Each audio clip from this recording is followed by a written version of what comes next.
جس درد میں انہوں نے اپنے ثقافت کو اور سب اول کی اپنا نام درج لگایا ہے نہیں سچی بات ہے اور دوسری بات میں جیسا بات کہہ رہے ہیں والد پہلے یہ امبیڈکر نے کر دیے تھے کیونکہ پہلے تو میں اس کا تعلق کرا تھا کافی دن سے میں نے بہت پہلے سے اور میں نے 10 منٹ کا گزار چاہتے صاحب کے اوپر میں بولا ہوں 10 منٹ بول رہا ہوں لیکن اب اس کی ضرورت نہیں پڑتی ہے کیونکہ یہ تو آپ خود آپ کے بارے میں 10 منٹ بول دیں گے اتنا جانتے ہیں امبیڈکر نگر سے کسان ہو رہی ہے امبیڈکر نگر کو لے کر پکڑ کیا ہے تو میں کوئی مسئلہ اس لیے پڑھنا چاہتا ہوں کہ خدا کی قسم اس ہمارے میں کھڑا ہو کے کہہ رہا ہوں سنا عباس صاحب جس مجلس میں ہی ہوتے تھے اور میں مائک میں جاتا رہتا تھا تو وہ مجھ سے کہتے تھے آج بھائی اپنا وہ مسئلہ ضرور کیجیے گا اور پتہ نہیں اس بدلے وہ انہیں کیا نظر آیا تھا میں نہیں جانتا ہوں لیکن ہمیشہ انہوں نے کبھی ایسا نہیں ہوا کہ عمر میں ساری عقل سے میں نے ایک اکیلا کام لیا عمر میں ساری عقل سے میں نے ایک اکیلا کام لیا سارے دامن چھوڑ کے اہل بیت کا دامن عمر میں ساری عقل سے میں نے ایک اکیلا کام لیا سارے دامن چھوڑ کے اہل بیت کا دامن تھام لیا آئیے حضرات میں اسی مسئلے کے حوالے سے گزارش کر رہا ہوں حجت اسلام اور مسلمین حجت رسول علیہ السلام آئی سلام بڑھو اپنے روزہ سے اپنی صاحب اللہ سارا درج میں حضور کو پان فرمائیے گا نعرہ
إني تارك فيكم ثقلين كتاب الله إخوتي وأهل بيتي ما إن تمسكتم بهما لم تضلوا بعدي ولن يفترقا حتى يرد علي الحوض.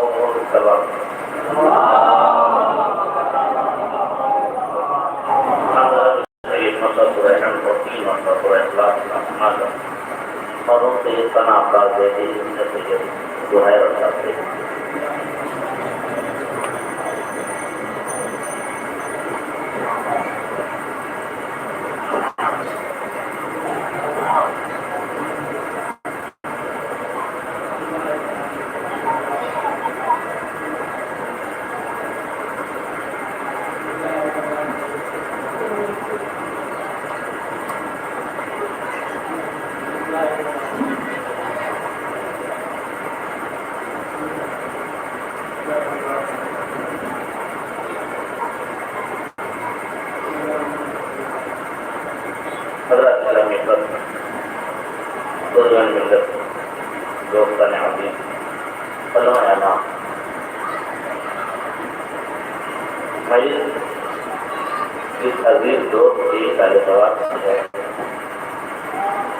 اس کی شخصیت کا تعارف ابھی آپ نے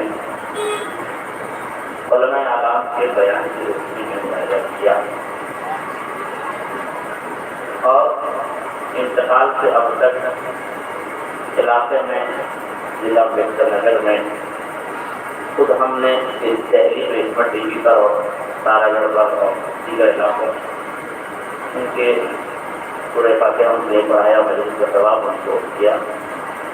میں اپنے سوال پوچھ رہا ہوں کون سے بنا بہت بڑے آیت اللہ تھے, بہت بڑے عالم دین تھے, کوئی پیسے بارش دینے والے تھے, برا نہ مانیے گا کوئی شہرت یافتہ خطیب تھے, کوئی انہوں نے بہت کتابیں لکھی تھی. اس شہرت کی جتنے زینے ہوتے ہیں کچھ انہوں نے طے کیا تھا. آپ بتائیے کیا تھا؟ علمی پیمانہ دیکھیے, کتابت دیکھیے, تالیفات کچھ تھی, ترجمات کچھ تھے. کچھ نہ ہونے کے بعد اتنا مقبول کیوں تھا؟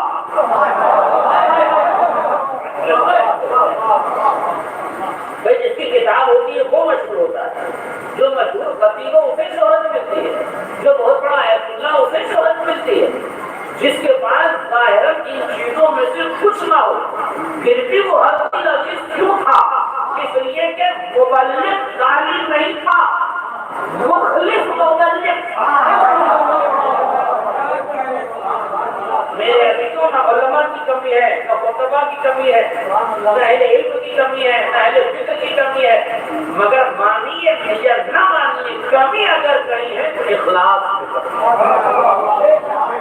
بس جس زاویے سے اخلاص کی کمی کو کوئی پورا کر دے گا پھر اسے شہرت کے سینے چڑھنے کی ضرورت نہیں ہے. وہ اللہ کا مخلص ہوگا, اللہ کی شہرت کا عزیز.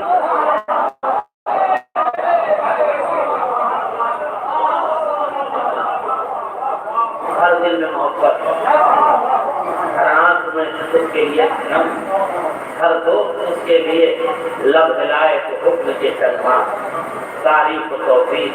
کہیں کوئی برائی نہیں, ایسا نہیں کہ کسی انسان میں برائی نہیں ہوتی, مگر کیا ہم سب خطاؤں کا مجسمہ ہے, مرکب ہے, مگر خلوص ایک ایسی شے ہے جو خطاؤں کو دبا دیتی ہے.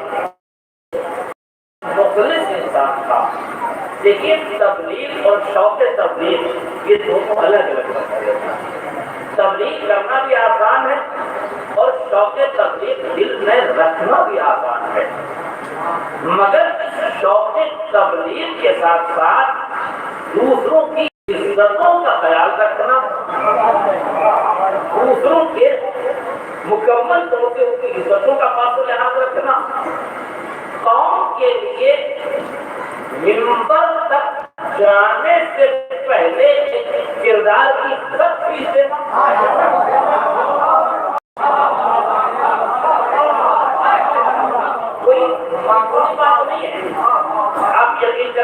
عبدالعزیز اس بات کا اعتراف کر رہا ہوں کہ مجھے جناباد آپ نے کہا کہ صاحب میں نے فلاں خطیب کے خلاف آوازیں بلند کی ہے ان کے کردار کی وجہ سے، آپ بھی اس کی مخالفت کی تھی۔ مولانا کے سامنے اعتراف کر کے کہہ رہا ہوں کہ قبلہ آپ مبلغ ہیں، میری ہمت نہیں کہ کسی خطیب کی مخالفت کروں۔ اس کی وجہ یہ کہ اگر میں نے اور آج اگر کوئی یہ کہتا ہے کہ گالی دینے والوں کو یاد نہ کیا جائے کہ انہوں نے گالی دی تو میں اس کی مخالفت کر رہا ہوں، یاد کیا جائے، اس لیے کہ اسلام میں خالی تولہ تھوڑی ہے، تبرہ بھی آج پر اسلام حاضر ہو جائے۔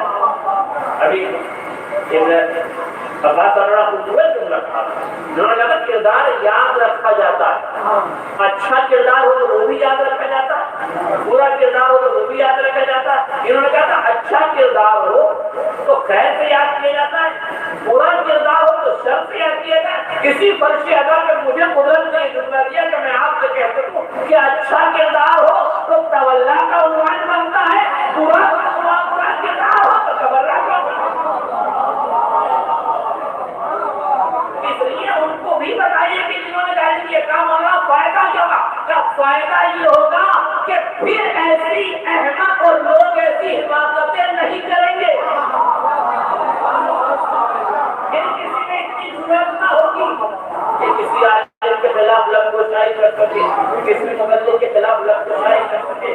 اس لیے اچھائی کرنے والوں کو بھی سامنے رکھو اور برائی کرنے والوں کو بھی سامنے رکھو، اس لیے کہ یاد رکھیے گا اور یہ بھی یاد رکھیے گا کہ اگر کوئی شخص برا ہے تو شخص برا ہے، شہر برا نہیں ہے، گاؤں برا نہیں ہے، خاندان برا نہیں ہے، قبیلہ برا نہیں ہے۔ اسی لیے تو میں سمیٹ کے پورے عالم اسلام کو یہ کہنا چاہتا ہوں کہ مخالف قرآن مرتد ہوتا ہے، مسلمان نہیں۔ مخالف قرآن مرتد ہوتا ہے، مسلمان نہیں۔ امت مسلمہ فیصلہ کر لو، نہ رشدی سنی تھا نہ رضوی شیعہ ہے۔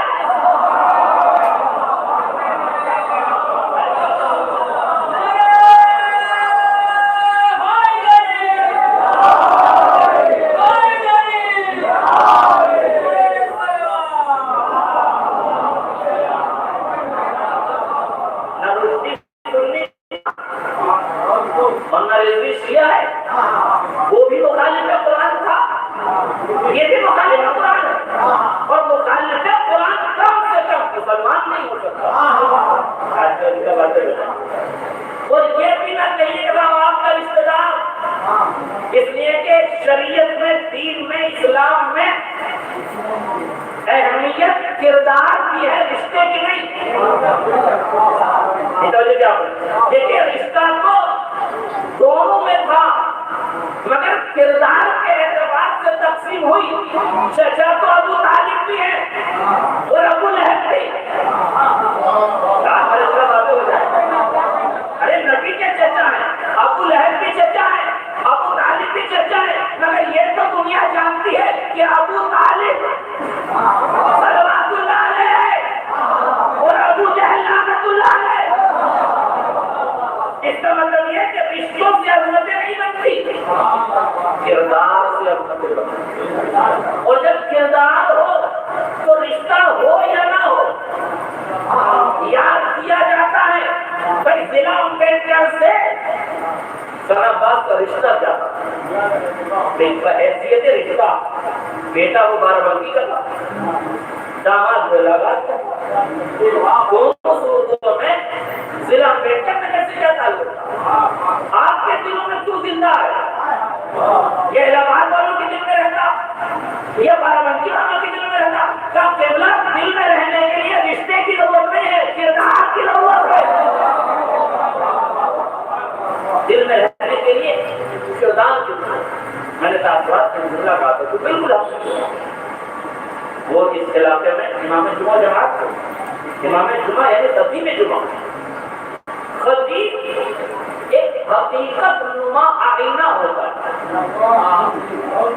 آئینے کا کمال یہ ہے کہ وہ آفتاب کی پاکیزہ کرنوں کو جذب کرتا ہے اور اسی جذب کو عکس کرتا ہے۔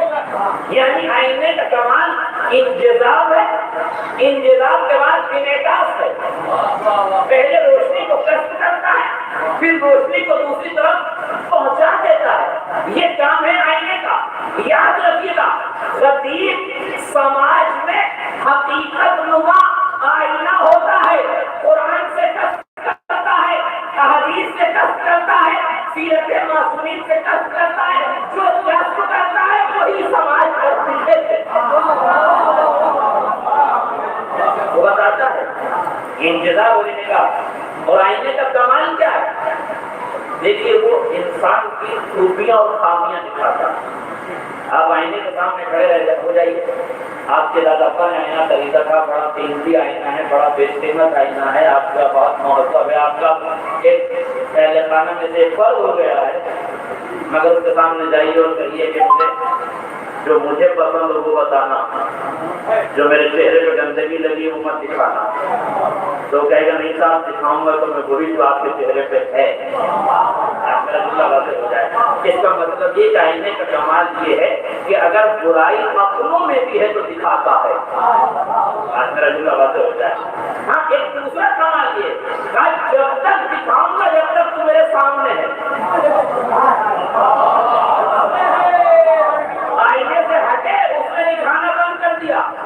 مومن کو مومن کا آئینہ اسی لیے کہا گیا ہے، خطیب کو سماج کا آئینہ اسی لیے کہا گیا ہے کہ خطیب سماج کی برائیوں کو دیکھے، مگر جس میں برائی دیکھے اسی کو بتائے۔ میں شہر میں ڈھونڈ رہا تھا،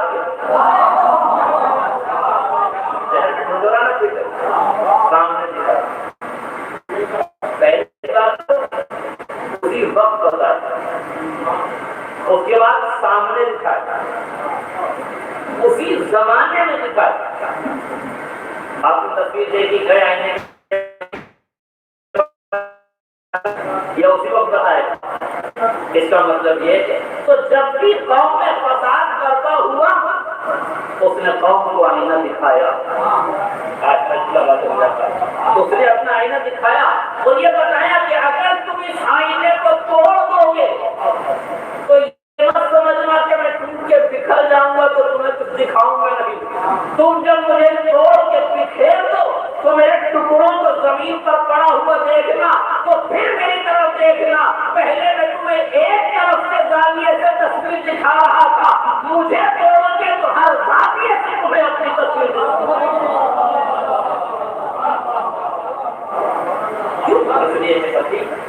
حقیقت نما ہے اور آسان کام نہیں ہے خطابت کرنا، آسان کام نہیں ہے تبلیغ کرنا، زخموں کی قبا سے بتل کرنا۔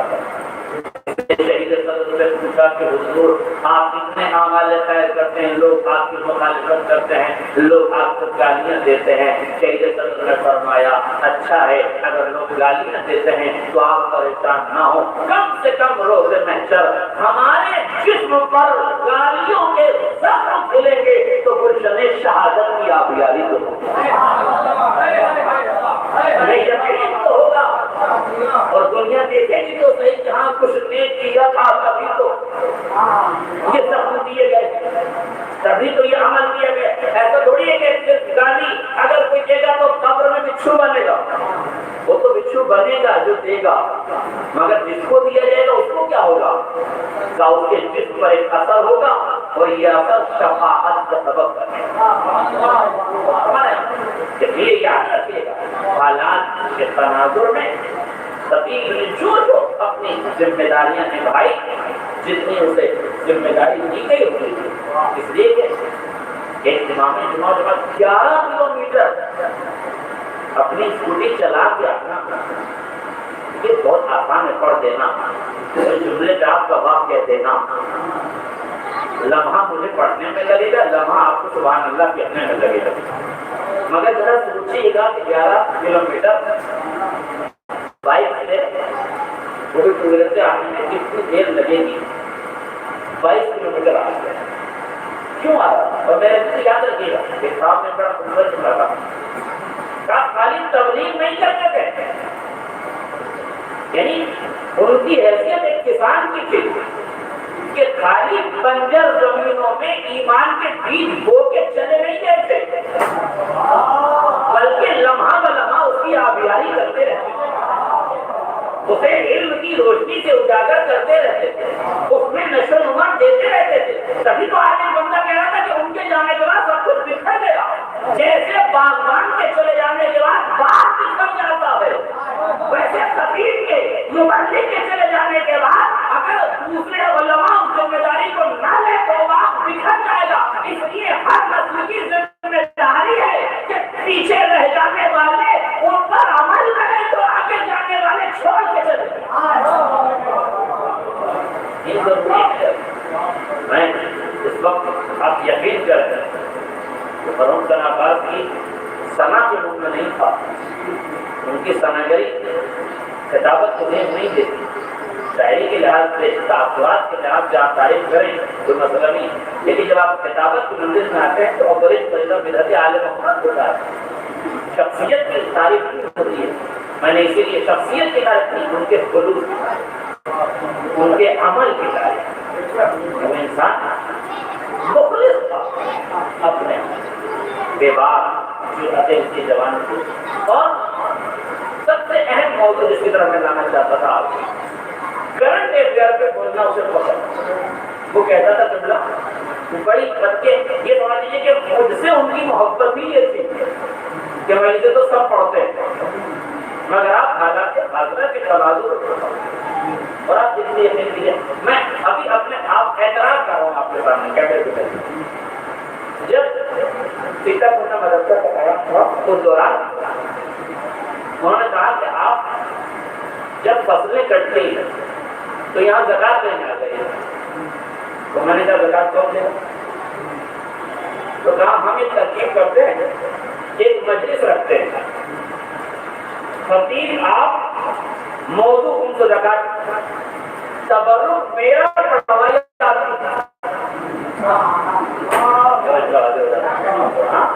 انہوں نے کہا پڑھیں گے آپ، آنے جانے کا ٹکٹ آپ کے ذمہ ہوگا، تبرک کی ذمہ داری میرے لیتا ہوں. حالانکہ انہوں نے یہ کہنا چاہیے تھا کہ جب پڑھو گے تو تبرک کے ادارے کی طرف سے بٹوا لینا، زکات کی تو تم ہی لیتے جاؤ گے. مگر وہ جانتا تھا کہ دینی ادارے پر تبرک کا سچا لازمی ضرورت نہیں. اپنی جیب سے اور یہ مسئلہ اس کے گواہ مجلس رکھی گئی، خمس اور زکات پر بیان ہوا. الحمدللہ میرے بیان سے نہیں ان کی کوشش سے اثر ہوا اور لوگوں نے باقاعدہ تیاور میں کئی بوریاں زکات کے نام پہ گیہوں دیے جو اس آدمی نے اپنے کندھے پر لاد کر ایک جگہ جمع کیا. آپ یہ بتائیں میرے سامنے انہوں نے بوری اٹھائی، میری ہمت نہیں تھی بوری اٹھانے کی مگر انہوں نے بوری اٹھائی. اسی کا نام تو خلوص ہے. جہاں شہرت کی ہوا لپیٹ کر سائڈ میں رکھ دی جائے اور مزدور بن کے قدم رکھ دیا جائے. ہم تو کبا پہن کے کھڑے ہوئے ہیں اپنے مزاج کی جامع اٹھائیں گے مگر اس نے اپنی ہوا کو لپیٹا اور بوریوں کو اٹھا دیا. اور پھر جب میں نے کہا کہ یہ اتنا ہے میں کیسے لے کے جاؤں گا، اب یہ میرا ظلم تھا بتایا. میں نے جمع کروایا، میں نے کہا میں کیسے لے کے کام مجھے بھی معلوم ہے کیسے لے کے جاؤ گے، گاڑی کا بھی خرچہ ہے، گھر جائے گا، لاؤ اس پورے اناج کو یہاں منڈی میں اچھا بھاؤ ملے گا کہیں سے. اب میں نے کہا میں تو یہاں رہوں گا نہیں، کہا تم جاؤ میں کروں گا. پھر جا کے انہوں نے اس اناج کو لکھوایا، اس لوگ کے ساتھ رہے.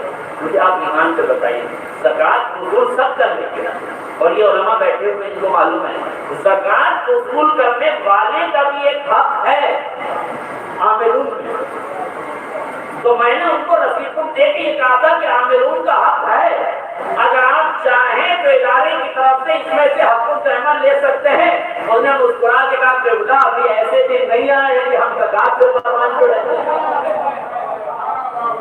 لے کے جائیے زکات کی مدد سے، یہ وہاں ضرورت ہے. میرا رازق اللہ ہے، آپ فکر نہ کریں، اللہ کریم انشاءاللہ. کون ہے جو سماحت پر زندگی بسر کرے؟ کون ہے بتائیے؟ کس انسان کا کتنی مجلسیں ہوئی ہیں، کس لیے صرف اس انسان کے مستقل صاحب کے ساتھ ہمارے بمر صاحب کے ساتھ جب بھی ہماری ملاقات ہوتی تھی مستقل مجھ سے کہتے تھے ادارہ کرو، کام کرو یار، کام کرو تو کام نہیں کرتے، خالی مجلسیں پڑھتے. میں نے بھائی تم بتاؤ کیا کام کرو؟ آپ کی طرح پورے علاقے میں گھومتے رہے لوگوں کو نماز پڑھا، اب کچھ بھی کرو دین کی خدمت کرو۔ دیکھیے نہ یہ پڑھنا آسان ہے اور نہ یہ سننا آسان ہے، مگر خطیب حقیقت نما اتنا ہے تو خطابت کے تقاضے حقائق پر مبنی ہونے چاہیے۔ ہمارے یہاں خطابت میں حقیقت بیان ہوتی ہے، مغالطے نہیں دی جاتی۔ اس لیے بس میں نے اردو کو سمیٹ دیا اپنی طرف، میں جس موضوع پہ لانا چاہتا تھا کہ کرنٹ افیئر ہے، اور انہوں نے کوشش کی کہ قرآن مجید کے خلاف بولنے والے کا جواب دیا جائے۔ 36 آیتوں کے خلاف جو سازش رچی گئی کہ یہ 36 آیتیں قرآن کا حکم نہیں ہے، حصہ نہیں ہے، تو بعد میں داخل کر دیے گئے اور یہ آپ نے دعوت دیتی ہے، دعوت دیتی ہے۔ قرآن مجید کے صاف لفظوں میں یہ اعلان ہے، قرآن نے تحدی کی ہے، چیلنج کیا ہے، اور چیلنج بھی یوں نہیں مکمل قل لا اجتمعت الانس والجن على ان ياتوا بمثل هذا القرآن لا ياتون بمثله۔ ان سے کہے تو اگر جنات اور انسان سب مل کر بھی اس قرآن کا جواب لانا چاہیں لا یاتون بمثله، تو یہ قرآن کا جواب نہیں لا سکتے۔ ولو كان بعضهم لبعض ظهيرا، اگرچہ یہ دونوں ایک دوسرے کے مددگار تھا۔ دوسرے پورا قرآن نہیں لا سکتے تو 10 سوروں کا جواب دیا، اور قرآن نے اپنے دعوے کو اپنے چیلنج کو کم کیا۔ آپ پورے قرآن کا جواب لاؤ، اگر تمہارے بس میں پورا قرآن نہیں ہے تو ٹھیک ہے 10 آیتوں کا جواب دیا، 10 سوروں کا جواب دیا۔ جب 10 سورے بھی نہ لا سکتے تو کہا ان کو پھر بھی مما نزلنا علی عبدنا سورۃ میں، اگر تم شک کرتے ہو کہ جو ہم نے اپنے حبیب پر نازل کیا ہے وہ اس کا ہے، ہمارا نہیں ہے، تو پھر آؤ ایک سورے کا جواب پر یاد ہے کہ حدیث سے آخری دعویٰ قرآن کا یہ ہے، پہلے تو پورا قرآن نہیں لا سکتے، 10 سورے لے آؤ، 10 سورے نہیں لا سکتے، ایک سورہ لے آؤ، کہ اگر تم ایک سورہ بھی نہیں لے سکتے پر یاد ہے کہ حدیث سے ایک حدیث لے آؤ۔ تقولوا، اگر تمہارا خیال یہ ہے کہ جو ہمارا قرآن ہے وہ نبی نے بنا لیا ہے تو تم اس کا جواب دیا، مطلب کہ یہ ہمارا قرآن نبی نے نہیں بنایا۔ میں نے کہا پروردگار تو اللہ ہے، یہ تیرا رسول ہے، بھائی آپ دونوں کا تو مسئلہ ایک ہی ہے، واضح ہو جائے بھائی کلام اللہ کا تمہارا رسول ہے، تو چاہے رسول یہ کہیں کہ میرا کلام ہے یا یہ کہے اللہ کا کلام ہے، اللہ بھی یہ کہہ دیتا کہ میرا کلام یا رسول کا کلام ہے، تم سے کیا مطلب؟ مگر خدا نے بتایا کہ میرے کلام میں نبی کو اجازت نہیں ہے پڑھانے کی، کسی گنہگار کو کہا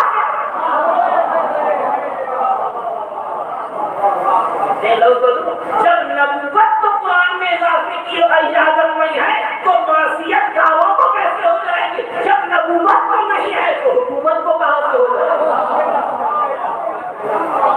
جب نبوت کو قدرت اجازت نہیں دیتی تو پھر خدا نے کسی حکومت کو بھی اجازت دی، لہذا کسی حکومت نے اور یہ پڑھنا اس لیے ضروری ہے۔ بھائی میرے پاس ایک علمی سرزمین پہ کون آیا ایک ساتھ اور کہتا مولانا اس کا مطلب تو یہ کہ جو ہمارے ہاتھ میں قرآن ہے یہ حکومت کا ہے، نبوت کا تھوڑی ہو، حکومت نے جمع کیا۔ میں نے کہا خبردار، حکومت کے قلب میں اتنی صلاحیت کہاں تھی کہ خدا قرآن نازل کرے؟ اللہ نے اس قرآن کو لو انزلنا هذا القرآن على جبل لرأيته خاشعا متصدعا من خشية الله۔ وہاں قرآن کی عظمت یہ ہے، اگر ہم اس قرآن کو پہاڑوں کی بلندی پہ نازل کرتے تو وہ بھی خوف خدا سے چکنا ہو جاتا۔ پہاڑ اس کی عظمتوں کو برداشت نہیں کر سکتا، یہ پہاڑی مزاج کیسے برداشت کرتا یہ عظمت کا اعتبار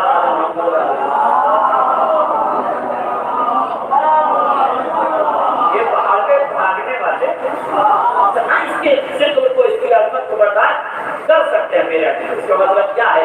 عظمت قرآن کتاب لا ریب فیہ، اس میں ذرا برابر شک و شبہہ کی جاتی ہے، لا رقب ولا یحبس الا فی کتاب مبین۔ ہم نے کائنات کی ہر کچھ کو کر کے قرآن کے دامن میں سمجھ نحن نزلنا الذکر وإنا لہ لحافظون، ہم نے اس قرآن کو نازل کیا ہے اور ہم اس کی حفاظت کرنے والے ہیں۔ اگر حکومت دخل اندازی کر دے تو قدرت کی حفاظت کہاں رہ گئی؟ اس کا مطلب یہ کہ اعتراض کرنے والا حکومت کو آگے نہیں بڑھا رہا ہے، قدرت کو نشانہ بنا رہا ہے۔ اسی لیے ہم نے کہا کہ مرتضی قرآن ہے، اس لیے نہیں کہ حکومت کی مخالفت کر رہا ہے، اس لیے کہ قدرت کی مخالفت کر رہا ہے۔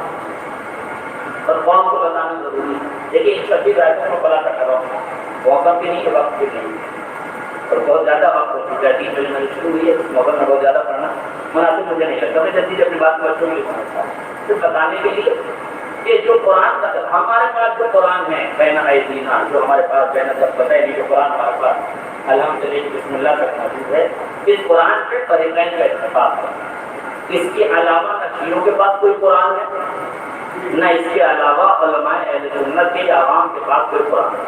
سب کے پاس، پوری دنیا کے مسلمانوں کے پاس اگر مسلمان ہیں تو یہ قرآن ہے۔ اب اگر اس میں سے کچھ نکال کے کوئی ایڈیشن نہ کریں تو وہ مسلمان نہیں ہے،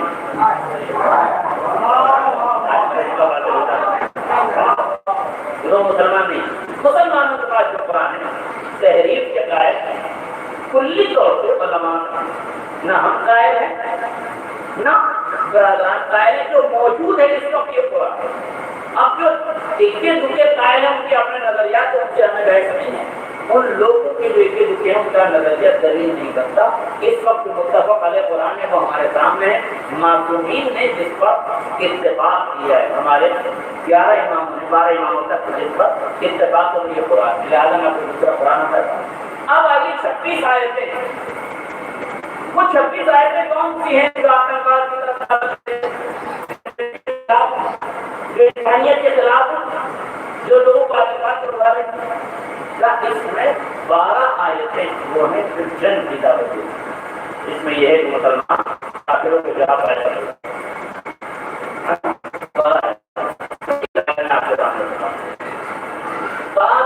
فی سبیل اللہ، اللہ کی راہ میں قتال کرو، جہاد کرو، قاتلوا فی سبیل اللہ، اللہ کی راہ میں جہاد کرو۔ لوگوں نے کہا دیکھیے یہ آیت کہہ تو رہی ہے قتال کرو، یہ کہہ رہی ہے پوری تو پڑھو۔ مثال قاتل فی سبیل اللہ الذین یقاتلونکم، جو تم سے لڑنے آئے اس سے لڑو۔ پوری آیت جب تک نہیں پڑھو گے ماننے سے، جتنے بے نمازی ہیں نا اور پڑھے لکھے بے نمازی ہیں ان کی دلیل قرآن سے کہ ہم نماز نہیں پڑھتے۔ کہاں لکھا کہ قرآن نے لکھا لا تقربوا الصلاۃ، نماز کے قریب نہ جاؤ، اسی لیے تو ہم نماز نہیں پڑھتے۔ تو ہم پڑھے لکھوں سے کہا جاتا ہے کہ تھوڑا سا اور پڑھے لکھ لیے ہوتے۔ لا تقربوا الصلاۃ کے آگے بھی جب لکھا وانتم سکارا، دیکھو جب تم نشے کی حالت میں ہو، واضح ہو جاتا مطلب کیا نشے کی حالت میں ہو، جب نماز پڑھو تو نشے کی حالت میں رہنا۔ کتنی دیر کی نماز ہے؟ 17 رکعت، کتنے منٹ میں ہو جائے گی؟ کم سے کم 17 منٹ میں۔ 17 منٹ کی نماز کے لیے اللہ تمہیں 17 منٹ بھی نشے میں نہیں دیکھنا چاہتا، تو جو چند رکعتوں کے وقت میں تمہیں نشے میں نہیں دیکھنا چاہتا تو کیا نشیڑیوں سے یہ چاہتا ہے کہ ان کے دل میں آل محمد کی محبت آ جائے؟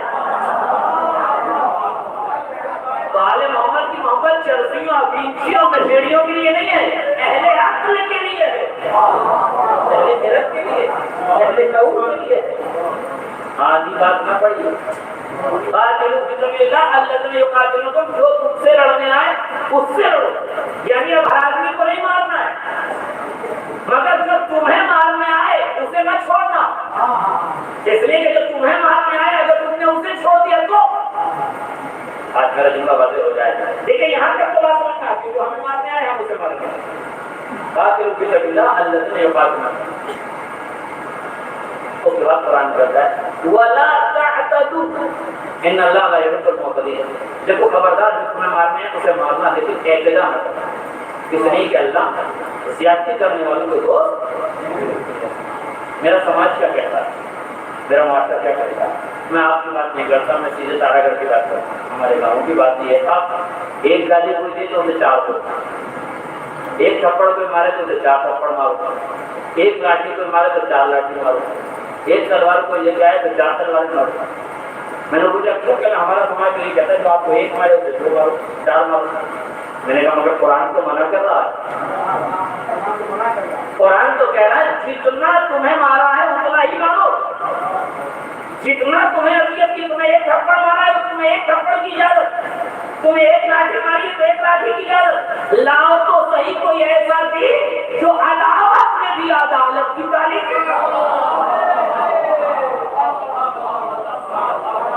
دشمنی میں بھی عداوت میں بھی عدالت کی تعلیم. کون ہے کائنات میں ایسا بندہ جو 1 مارنے کا جواب نہیں دے گا کہ میں تمہاری کمزوریوں کو جانتا تھا کہ تم مثالیں ڈھونڈو گے اس لیے ہم مثال ملیں گے. تو کائنات کا بہادر ترین انسان اپنے سامنے قاتل کو کھڑا دیکھے گا تو کہے گا میرے لال حسن قاتل کی مشکل ڈھیلی کر دو, اسے شربت پیش کرو. اور دیکھو خبردار اس نے 1 ضربت ماری ہے, اسے 1 ہی ضربت لگانا. اس سے کم نہ اس سے زیادہ لائے تو صحیح کائنات ایسے اہل بیت کو اور ایسے قرآن. یہی مثال کے اپلائی کا مطلب 12 آیتیں جہاد کی ہیں. 2 آیتیں ایک غنیمت سے ہوتا ہے جس پر اعتراض کرو کہ صاحب آپ جس سے لڑتے اس کا مال لوٹ لے تو کسی کا نام آج غنیمت ہے. اور ایک آیت ہے جزیے سے متعلق, ٹیکس سے متعلق. یہ ہوئی 14 آیت کا. یہ 14 آیت ہے جب آپ غیر مسلموں سے ٹیکس لیتے ہو تو آتنکوادی کرتے ہو, اور جب تم غیر مسلموں سے لڑتے ہو ان کا مال لوٹ لیتے ہو یہ دہشت گردی.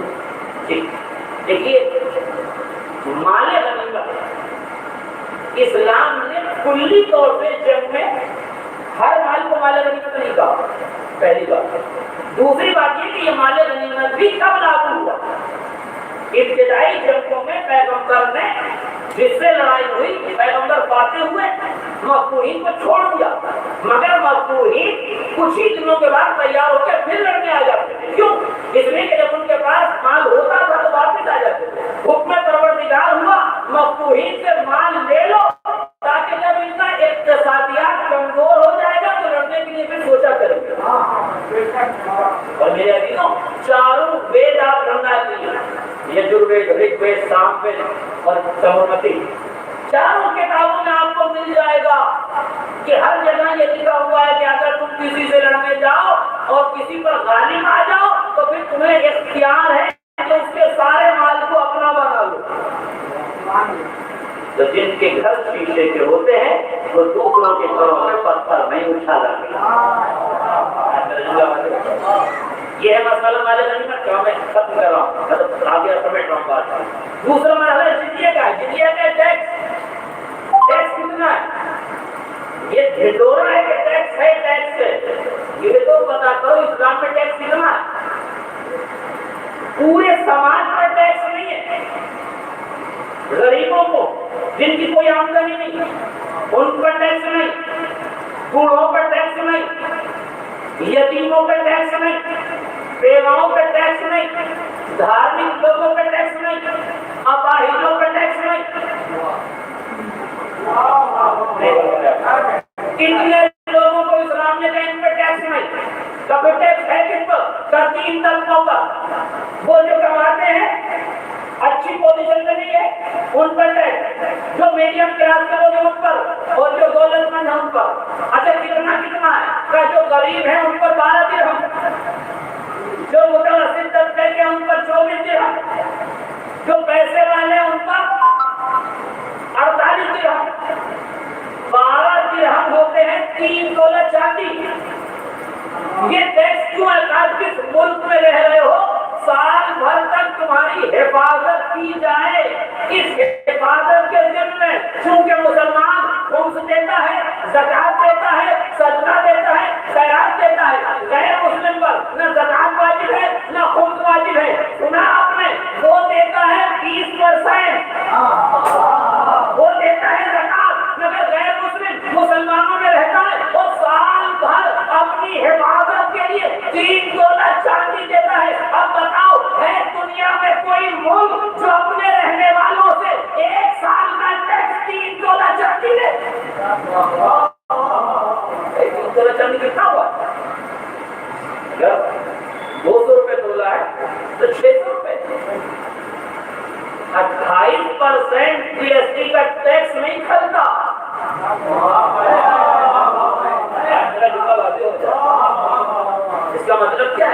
یہ جو ٹیکس کو بہانہ بنایا گیا ہے، ٹیکس کو مسلمانوں سے لیا، ان سے زیادہ نہیں جاتا، تم پہ تو رحم کیا، تو کہاں اسلام دہشت گرد ہو گیا؟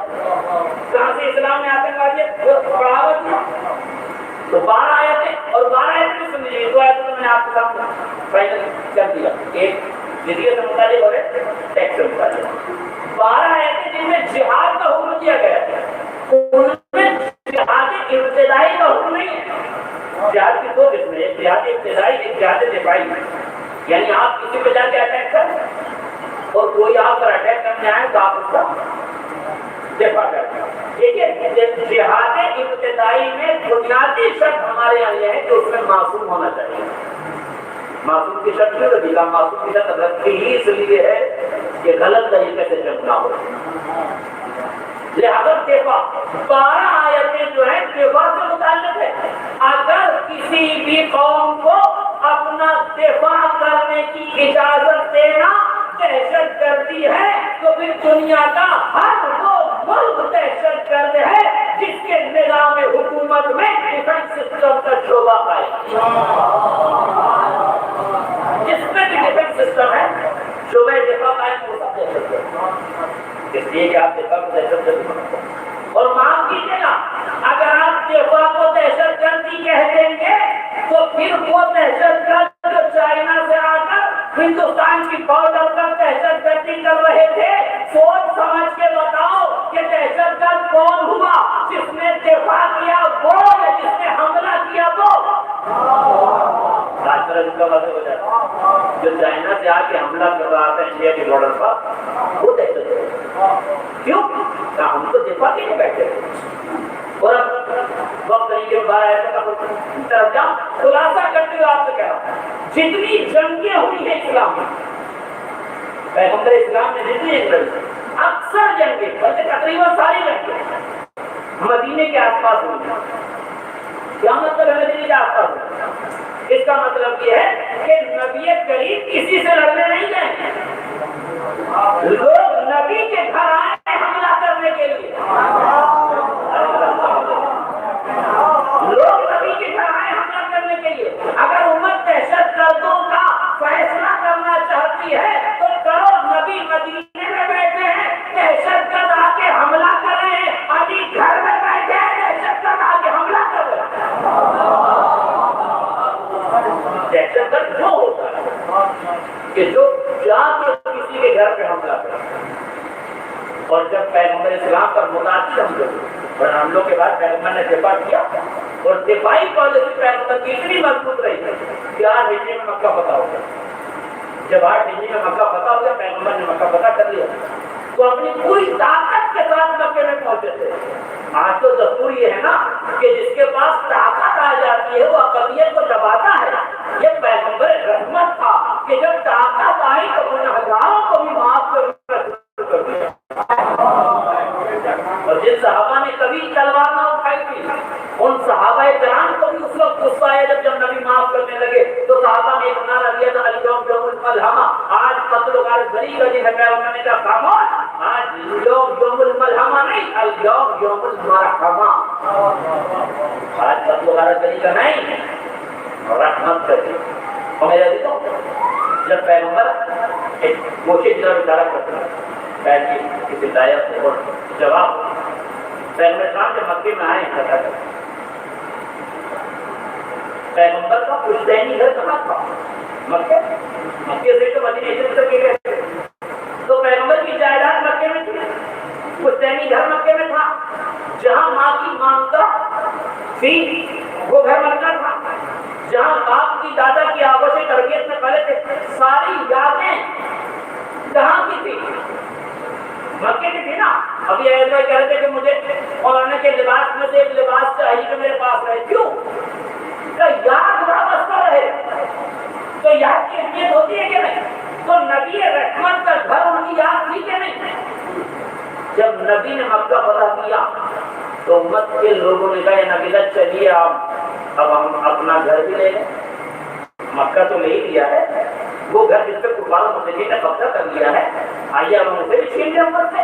پھر میں نے کہا خبردار، ہم حکومت پر اللہ کا گھر چھڑانے کے لیے آئے ہیں، اپنا گھر لینے کے لیے یہ تاریخ کے فکر میرے میں اور اچھا ہوا اس تاریخ کے فکروں نے بہت بڑے مسئلے کا حل کر دیا۔ لوگ یہ کہتے ہیں کہ اگر فطر کچھ لوگوں نے نہیں دیا تو حضرت علی کی جب حکومت آئی تو انہوں نے کیوں نہیں دیا؟ میں اختلافی باتیں پڑھنے کا عادی نہیں ہوں، لیکن اگر اختلافی باتیں علمی دلائل کے سامنے پیش کیے جائیں تو مجھے نہیں یہ اعتراض کیا کہ مولا کائنات نے کیوں نہیں دیا، اور بات کا ظاہر اچھی لگتی ہے پھر ٹھیک ہے، ایک صاحب نے دیا، دوسرے صاحب نے دیا، تیسرے صاحب نے نہیں دیا، چوتھے صاحب جب آئے کم سے کم انہیں بھی دینا چاہیے تھا، نہیں دیا مولا نے۔ آپ کہیں گے شہزادی نہیں تھی، جی شہزادی نہیں تھی، بچے تو تھے حسنین شریفین۔ تو نہری بلاغہ میں مولا کائنات نے فرمایا جب آپ سے کہا کہ آپ وجہ واپس کو نہیں دیتے تھے تو آپ نے فرمایا میں حکومت پر اس لیے نہیں آیا ہوں کہ اپنا حق لے لوں، ہو جاتا میں اس لیے آیا ہوں کہ حکومت کو اس کا حق دلاؤں۔ لوگ کہتے ہیں قبلہ یہ تو مولا علی کی بات ہے، ہمارا اعتراض تو مولا علی پر ہے، تو جس پر اعتراض ہے اگر ہم اسی کی بات کو مان لیں گے تو اعتراض کہاں رہے گا؟ تو کچھ جواب دینا پڑے گا کہ نہیں؟ جواب مولا کی بات نہیں مانیں گے۔ میں نے کہا میں تمہیں جواب دیتا ہوں، آؤ تاریخ کے پس منظر میں 8 ہجری کو جب مکہ فتح ہوا، اصحاب نے کہا یا نبی اللہ چلیے اپنا سینی گھر لے لیجیے، کافروں سے چھین لیجیے، انہوں نے ضبط کر لیا ہے۔ پیغمبر نے کہا خبردار، ہم نے اللہ کے لیے مکہ فتح کیا ہے، اپنے گھر کے لیے جنگ نہیں کیے، تو کل نبی نے اپنا گھر نہیں لیا تو آج علی کیوں لے لیتے؟ علی نبی کے جان نشین ہے، جو نبی نے دیا وہ آپ نے دیا، یاد رکھیے گا۔ اسی لیے فتح مکہ ہوا ہے اور اسلام پھیلنا شروع ہو گیا ہے، تو یہیں سے یہ بات بھی سمجھ لیجیے ہے کہ نبی اپنے گھر میں تھے، نبی جنگل میں نہیں آئے، نبی جنگل میں نہیں آئے، نبی سے جنگل میں آئے۔ جنگ جو ابتدا کرتا ہے وہ دہشت گرد ہوتا ہے، جو حملہ کرتا ہے وہ دہشت گرد ہوتا ہے، جو دفاع کرتا ہے وہ دہشت گرد نہیں ہوتا۔ شاید یہی وجہ ہے کہ فرزند رسول جب سفر کر کے کربلا پہنچے تو پہلے بنی اسد کو بلایا، کہا مجھے یہ زمین خریدنی ہے، مجھے یہ زمین خریدنی ہے۔ مولا یہ زمین کیوں خرید رہے ہیں؟ کہ زمین اس لیے خرید رہا ہوں کہ زمین خرید کے اپنے قیام نفس کر دوں، دنیا کو معلوم ہو جائے حسین اپنے گھر میں بیٹھا ہے، جو حملہ کرے گا وہ دہشت گرد ہوگا۔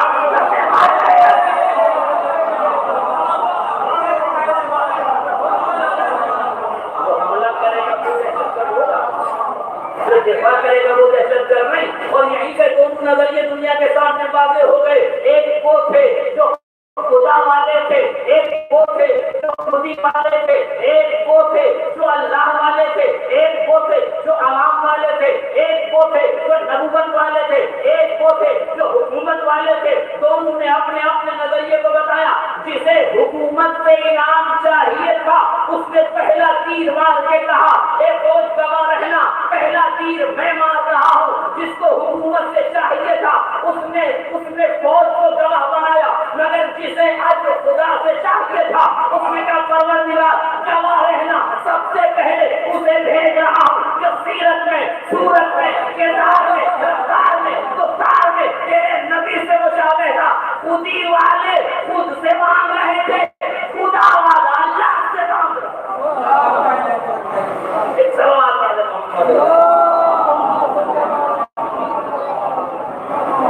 محمد کو سمیٹ دیا 12 آیتیں جنگ کی طرف جو دفاعی کیفیت کو بیان کرتے ہیں، ایک آیت جزیے سے متعلق، ایک آیت مال غنیمت، ہو گئی 14، 6 آیتیں جس میں غیر مسلمین کے ساتھ روابط کے لیے منع ہے۔ میں جیسے بات کو سمجھ رہا ہوں، رابطے 4 طرح، مدارات، مواسات، معاملات اور موالات۔ مدارات یعنی آپسی گفت و شنید، اس کی اجازت ہے، ایک دوسرے کے ساتھ خوشحالی سے ملنا، اس کی اجازت ہے۔ مواسات ایک دوسرے کے ساتھ تجارتی تعلقات، نفع رسانی کرنا۔ معاملات یعنی تجارت کے علاوہ اور بھی دیگر معاملات جو شریعت کے دائرے میں آتے ہیں، نکاح، طلاق وغیرہ نہیں، دوسرے معاملات. ایک ہے موالات. اسلام نے نہ مدارات کے لیے منع کیا، نہ مواسات کے لیے منع کیا، نہ معاملات کے لیے منع کیا. منع کیا صرف موالات کے لیے. موالات کا مطلب ہے ایسے غریب لوگوں سے رابطہ رکھنا کہ جس کی وجہ سے تمہارے مذہب پر کوئی اثر آ جائے، تمہارے مذہب کا مذاق اڑائے. آپ بتائیے کون انسان یہ چاہتا ہے کہ ان لوگوں سے دوستی کرے جو اس کے مذہب کا مذاق اڑائے؟ مذہب کا مذاق اڑانے والوں سے دوستی کرنا دہشت گردی ہے یا ان سے دوری اختیار کرنا دہشت گردی ہے؟ ان سے دوستی کرنا دہشت گردی ہے. اسلام کو اس سے دوری رکھنے کے لیے اس کا مطلب ایک تعلقات اور کمنٹ میں بات. اگر غیر مسلمین سے تعلقات رکھنا شریعت مقدسہ اسلامی میں مکمل طور سے کلی طور سے حرام ہوتا تو غیر مسلمین عیسائیوں کا سب سے بڑا لیڈر، شیعوں کے سب سے بڑے لیڈر آغاز سیستانی کے پاس کیوں جاتا؟ اگر غیر مسلمین سے تعلقات جائز نہیں ہے تو مرجع وقت ان سے رابطہ کیوں رکھ رہا ہے؟ مرجع کے پاس ایک آدمی کا جانا، اس مہمان کا استقبال کرنا اور اس مہمان کا یہ جواب دینا کہ میں نے ایسی شخصیتیں پوری دنیا میں نہیں دیکھی جیسے آغاز سیستانی کو دیکھا، اس بات کی دلیل ہے کہ غیر مسلمین سے ارتباط سے منع نہیں کرتا ہے، دہشت گردی کرنے سے منع. اور آپ یہ کہتے ہیں کہ 6 آیتیں وہ ہیں جس میں غیر مسلمین پر عذاب نازل کرنے کی بات ہے. کمنٹ کروں عذاب نازل کرنے کی بات. آپ بتائیے عذاب کس پر ہوگا؟ عذاب کس پر ہوتا ہے؟ اچھے لوگوں پر یا برے لوگوں پر؟ بھرشٹاچار کرنے والوں پر یا صاحبکاروں پر نہیں، نیک گزاروں پر؟ کس پر ہوتا ہے؟ آپ بتائیے. وہ جو دھرم کے نام پر دھرنے کی زمینیں کھا جائیں ان پر عذاب نہیں ہوگا؟ آپ بتائیے. جو مندر مسجد سب کچھ کھا جائیں ان پر عذاب نہیں ہوگا؟ اب اگر ان پر عذاب ہو جو وقت کی پوری جائیدادیں کھا کے بیٹھے ہیں تو پھر دہشت گرد یہ چلا رہے ہیں کہ اسلام دہشت گردی کی طرف دعوت دے رہا ہے. لہٰذا میرے عزیزوں، قرآن انسان کو زندگی حیات دیتا ہے، قرآن انسان کو زندگی دے سکتی ہے، قرآن انسان کو انسان دوستے. مجھے وقت نہیں میرے پاس کچھ میں بیان کو بنا بہت سی ہندو بھاشا اور ہندو شخصیتوں کا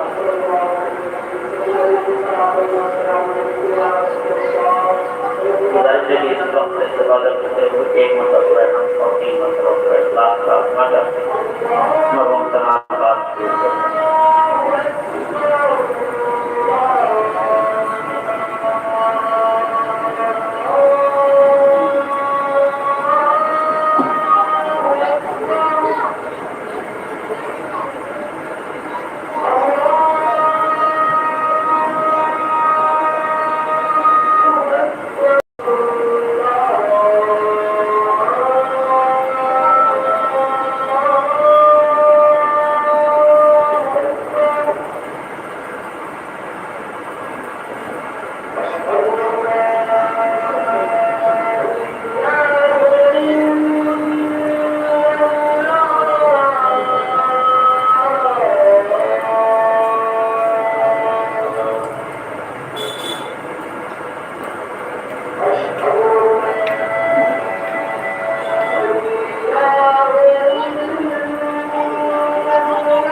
ایک اور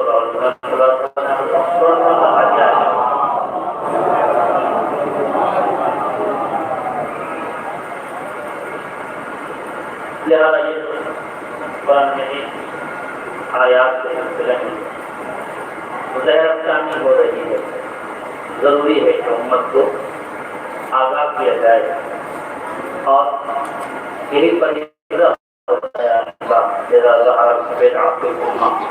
کہ اگر امت میں کوئی بدعت ظاہر ہو والد کے اوپر یہ لازم نوازی سے ضروری ہے کہ وہ اپنے علم کا اظہار نہیں، اگر اظہار نہ کر تو پھر اللہ کی لعنت کا وہ مستحق ہے۔ لہٰذا میں اس وقت دشمن اپنی سازشوں میں لگا ہوا ہے، ضروری ہے اہل شعور پر، اہل ایمان پر، اہل فکر پر کہ وہ اپنے مرکزی اتحاد کو سلامت رکھیں، اپنی آبادیوں پر گہری نظر رکھیں، اپنے حالات پر گہری نظر رکھیں اور کسی طریقے کے تفرقے میں نہ آئیں، کسی طریقے کے ظلم و فساد میں شریک نہ ہوں، اس لیے کہ ہم سب کو ایک دن اللہ کی بارگاہ میں جائیں اور عمل کا حساب ایک دن ہونا ہے۔ لیکن یاد رکھیے گا جس کے عمل میں خلوص کا لفظ رکھا ہوگا، اخلاص اس نے آشا رکھا ہوگا، وہ انسان دنیا سے چلا بھی جائے تو ظاہراً چلا گیا ہے۔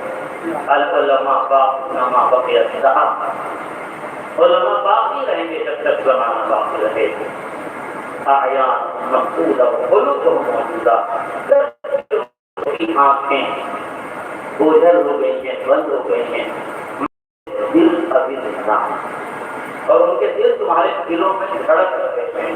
بس میرے جو گفتگو تمام ہو گئی تھی، ایک مرحوم کے خیال ثواب کا منزل ہے، مرحوم کے چھوٹے چھوٹے 3 بچے،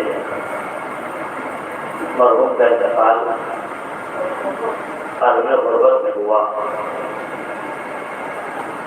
بھائیوں نے، عزیزوں نے، رشتہ داروں نے، مومنین نے بڑا سہارا دیا، بڑی عزت کے ساتھ جنازہ لایا گیا۔ وبا کے ماحول میں بھی، ان حالات میں بھی جہاں لوگ زندوں کو چھونے سے ڈر رہے تھے، وہاں میت کو ادب و احترام کے ساتھ غسل دیا اور چاہنے والوں نے دفن کر دیا، چھوٹے چھوٹے بچوں کو کلیجے سے لگا لیا، ان کے سر پہ دست شفقت پھیر کے ہر بزرگ نے یہی کہا بیٹا گھبرانا نہیں، بابا چلے گئے تو کیا ہوا، ہم بزرگوں کی جگہ موجود ہیں۔ بوڑھے باپ نے جوان بیٹے کی میت کو آگاہ دیا، مگر میرے عزیزوں انصاف سے بتائیے یہ سارے قصور جو ہماری سماج میں ہے نا،